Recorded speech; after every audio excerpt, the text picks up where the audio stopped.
Halo guys, Assalamualaikum warahmatullahi wabarakatuh.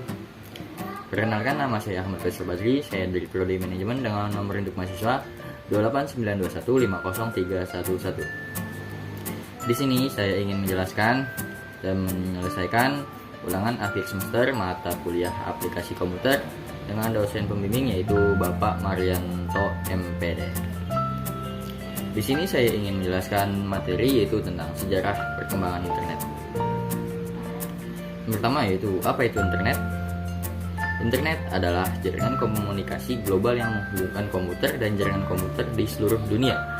Singkatan dari interconnection network ini memungkinkan kita berbagai informasi dan berkomunikasi dari mana saja dan dengan siapa saja.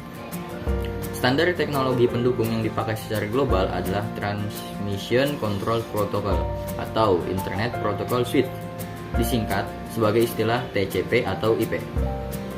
TCP atau IP ini merupakan protokol pertukaran paket, dalam istilah asingnya yaitu Switching Communication Protocol, yang biasa digunakan untuk miliaran lebih pengguna yang ada di dunia.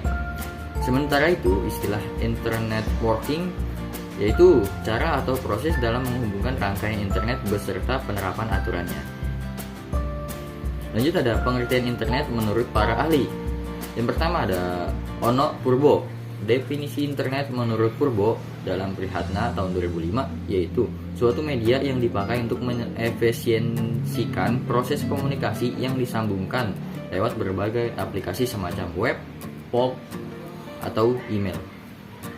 Yang kedua ada Yutomo. Menurut Yutomo, pada tahun 2002, internet adalah singkatan dari International Network yang didefinisikan juga sebagai suatu jaringan komputer yang sangat besar, di mana jaringan komputer tersebut terdiri dari beberapa jaringan kecil saling terhubung satu sama lain. Yang ketiga ada Ramdhani. Menurut Ramdhani, pada tahun 2003, internet adalah suatu sebutan untuk sekumpulan jaringan komputer yang bisa menghubungkan berbagai situs akademik, pemerintahan, komersial, organisasi, hingga perorangan. Sejarah perkembangan internet. Internet pertama kali muncul pada tahun 1969 dengan bentuk sebuah jaringan komputer yang dibuat oleh ARPA. ARPA yaitu Advanced Research Project Agency membangun jaringan internet pertama yang kemudian diberi nama ARPANET. ARPANET inilah yang menjadi cikal bakal terbentuknya jaringan internet yang kita kenal saat ini. Di tahun 1980-an, barulah internet mulai dipakai oleh kalangan terbatas dan menjalankan fungsinya sebagai menghubungkan berbagai kampus atau universitas yang populer di Amerika Serikat sendiri. Protokol standar dari TCP atau IP sendiri mulai dipublikasikan ke publik pada tahun 1982. Adanya nama domain juga sudah mulai dipakai 4 tahun setelahnya, tepatnya pada tahun 1984. Lalu, National Science Foundation Network atau NSFNet didirikan dan mulai dikembangkan pada tahun 1986. NSFNet inilah yang mulai menggantikan peranan dari ARPANET. Sebagai suatu wadah riset terkait di Amerika Serikat, beberapa jaringan internasional pada banyak negara akhirnya mulai dikembangkan dan dihubungkan lewat NSFNet tersebut. ARPANET kemudian diturunkan pada tahun 1990. Namun memang internet hasil pengembangan itu sendiri tetap berkembang terus-menerus hingga sekarang.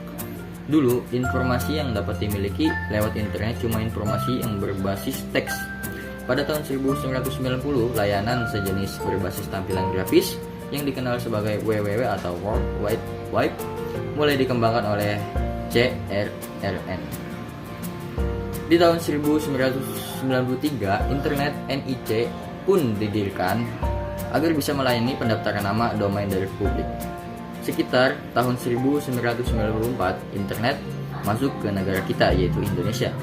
Hal ini cukup berbeda bila dibandingkan dengan suasana pengembangan internet di Indonesia sekarang, yang tentunya lebih ke arah komersial tujuannya. Tapi tentunya tak hanya sisi negatif yang dirasa, pertumbuhan e-commerce dan perusahaan komersial lainnya jadi meningkat drastis dan turut membangun juga ekonomi bangsa. Manfaat internet. Manfaat internet itu jenisnya banyak. Yang pertama ada sumber informasi, yang kedua ada media hiburan, yang ketiga ada mendukung berbagai kegiatan, yang keempat ada media pembelajaran. Internet, yang pertama ada maraknya ujaran kebencian, yang kedua ada banyaknya konten ilegal, Yang ketiga ada munculnya cybercrime. Mungkin hanya itu yang bisa saya dapat sampaikan, kurang lebihnya saya mohon maaf. Jika ada kurang-kurang kata atau salah dari materi tersebut, mohon dimaafkan. Wabillahi taufiq wal hidayah. Wassalamualaikum warahmatullahi wabarakatuh.